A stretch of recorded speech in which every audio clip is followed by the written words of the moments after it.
तो ये हमारी सिंधी कढ़ी बनके रेडी हो गई है।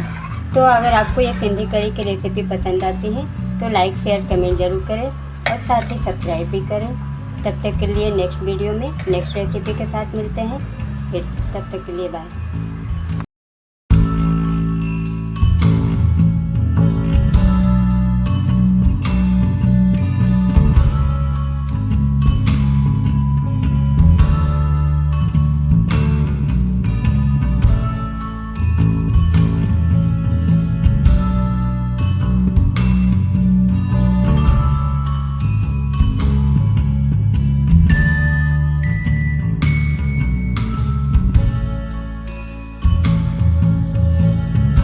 Friend, welcome back my YouTube channel Pushpa life style and recipe में आप सभी का स्वागत है।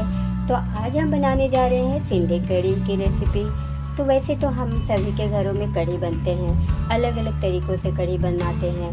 तो कुछ लोग अपने घरों में कढ़ी में सब्जियां डालते हैं, तो कुछ लोग सब्जियों को इस्तेमाल नहीं करते कढ़ी में। तो कुछ लोग सब्जियों को फ्राई करके डालते हैं, तो कुछ लोग सब्जियों को कुछ आधे कच्चे सब्जी को डाल देते हैं और कुछ आधे को फ्राई करके डालते हैं। कुछ लोग सेलो फ्राई करते हैं, तो कुछ लोग ज़्यादा डार्क फ्राई करके सब्जियों को इस्तेमाल करते हैं। उसमें डालने के लिए कुछ दही का इस्तेमाल करते हैं, इमली का पल्प का इस्तेमाल करते हैं, टमाटो का पल्प का इस्तेमाल करते हैं, कुछ लोग तो कोकम का भी इस्तेमाल करते हैं। तो जिसको जैसा अपने अकॉर्डिंग कढ़ी पसंद आती है वैसे वो कढ़ी बनाते हैं। तो सिंधी कढ़ी तो मैं अपने घर में इस तरह से बनाती हूँ। तो मैंने यहाँ सिंधी कढ़ी में डालने के लिए मैंने 2 से 3 आलू को छीलकर धोकर अच्छे से रख लिए हैं और मैंने यहाँ पर ड्रम स्टिक को भी ले लिए हैं, इसे भी अच्छे से टील करके रख लिए हैं। और फिर यहाँ पर कुछ मैंने बैंगन को लिए हैं, छोटे छोटे बैंगन को लिए हैं, इसे भी कट करके धो करके रख लिए हैं। और कुछ यहाँ पर भिंडी को भी ले लिए हैं, इसे भी कट करके रख लिए हैं। और तो सब्जियों में आप कोई भी तरह का सब्जी डाल सकते हैं। वैसे तो कुछ घरों में पर्टिकुलरली सब्जी पड़ते हैं और कुछ घरों में यूजुअली सब्जी जो हम सब्जियों पर रखते हैं, जैसे कि अरवी आप डाल सकते हैं, गोभी का इस्तेमाल कर सकते हैं। आपको जो पसंदीदा सब्जी हो उसे भी डाल सकते हैं, गवार भी डाल सकते हैं। लेकिन मैंने यहाँ पर पर्टिकुलरली सब्जी को ही डाला है, जैसे ड्रम स्टिक है, पोटैटो है, लेडीज फिंगर है और ब्रिंजल है और कुछ हरी मिर्च के इस्तेमाल कर रही हूँ। तो आगे देखते हैं कि इसे बनाते कैसे हैं। तो मैंने गैस पर कढ़ाई को रख दिए हैं। कढ़ी बनाने के लिए थोड़ी सी चौड़ी और गहरी बर्तन लेने होंगे ताकि कढ़ी को आप अच्छी तरह से स्टर कर सकें। तो यहाँ बर्तन अच्छे से गर्म हो गए हैं। तो अब मैं यहाँ पर राइस ब्रांड का ऑयल डालूँगी। यहाँ पर मैं मस्टर्ड ऑयल का इस्तेमाल नहीं कर रही हूँ और ऑयल इतना ही मेजरमेंट में लेना है और अब इसे डाल देना है। अब इसे थोड़ी सी गर्म होने देते हैं। तो तेल यहाँ गर्म हो गया है, तो मैं इसमें अब जीरा डाल दूँगी, देख सकते हैं। तो मैंने यहाँ जीरा का डाल दिया और यहाँ पर मैं राई का इस्तेमाल कर रही हूँ, तो मैंने राई भी डाल दी है।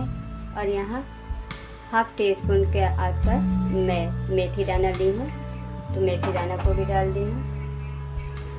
और हाफ टी स्पून मैंने हींग का इस्तेमाल किया है, तो इसे भी डाल दी हूँ।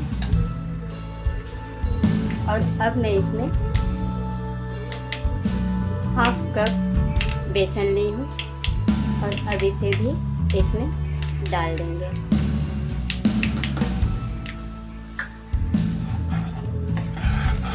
इसे अच्छे से हल्के हल्के आंच में चलाना है, वरना बेसन आपके जल जाएंगे, ज़्यादा आंच पर बनाएंगे तो। और इसे बिल्कुल ऐसे ही स्टर करते रहना है ताकि बेसन में गांठें ना बने और अच्छे से भून ली जाए। इसे पूरा डार्क कलर में नहीं ले आना है, इसे लाइट गोल्डन कलर में लेकर आना है। तो अब मैं इसमें पानी को डाल देते हैं।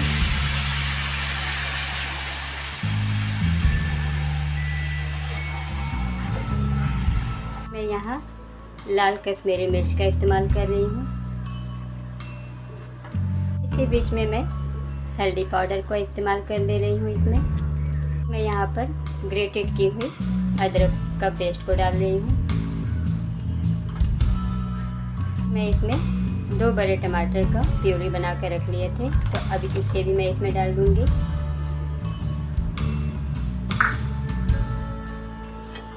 और अब इसे अच्छे से स्टर कर लेंगे।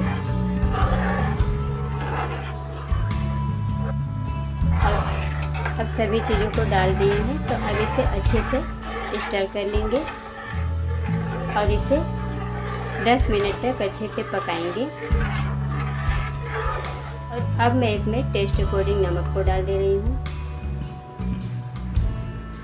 अब मैं इसे 10 मिनट तक ढककर पकाऊंगी। जब तक इसमें उबाल ना आ जाए तब तक इसे पका लेना है। मैं चेक कर लेती हूँ कि कढ़ी में उबाल आए कि नहीं। तो कढ़ी में अच्छे से उबाल आने लगे हैं, तो मैं अब इसमें मैंने सब्जियों को जो काट कर रखे थे, कुछ सब्जी को मैं इसमें डाल देती हूँ। जैसे ड्रम स्टिक को मैंने इसमें डाल दिया है। और अब यहाँ आलू को भी डाल देंगे।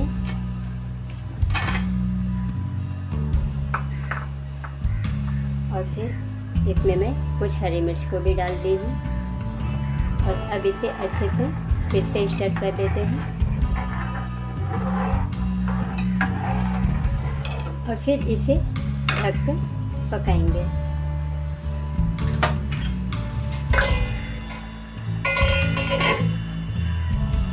तो जब तक कढ़ी उबल रहे हैं तब तक मैं यहाँ पर फिर से तेल का इस्तेमाल कर रही हूँ।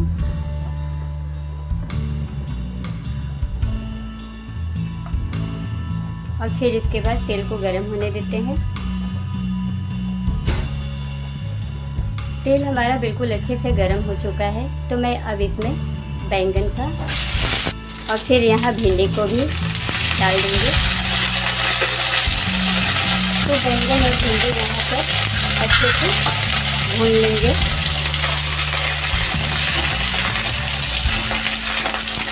इसे अच्छे से शैलो फ्राई करेंगे, ज़्यादा डार्क नहीं करेंगे।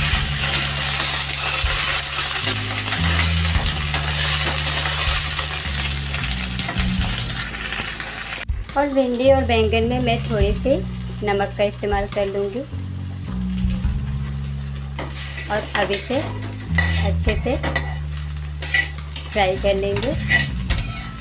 अभी हल्के हल्के शैलो फ्राई होने लगे हैं, तो जैसे ही थोड़े से और भून जाए इसे दूसरे बर्तन में निकाल लेंगे। तो देख लेते हैं कि कढ़ी में उबाल आए कि नहीं। मैंने जो सब्जियों को पहले डाले थे उसे डालकर इसे थोड़ी देर के लिए उबालने के लिए रख दिए थे, ताकि जो सब्जी कच्चे थे उसे अच्छे तरह से उसमें गल जाए। और कुछ सब्जियों को मैंने फ्राई करके भुने हुए थे, तो अब इसे भी इसमें डाल देंगे। और अब इसे भी मैं अच्छे तरीके से स्टर कर लूँगी। और इसे फिर से मैं 10 से 15 मिनट तक बॉईल में रखूँगी, ताकि अच्छे तरह से बाकी सब्जियाँ भी उबल जाए और गल भी जाए। तो अब इसे ढक के पकाएंगे। तो चेक कर लेते हैं कि कढ़ी हमारा हुआ कि नहीं। तो कढ़ी बिल्कुल अच्छे से रेडी हो गया है। तो अब इसके बीच में मैं थोड़ी सी कढ़ी लीव्स को डाल दूँगी। और फिर साथ में ही मैं यहाँ इमली का पल्प को भी डाल दूँगी। आप चाहें तो इसमें गुड़ का भी इस्तेमाल कर सकते हैं, वरना नहीं कर सकते हैं। और अब इसे अच्छे से स्टर करेंगे।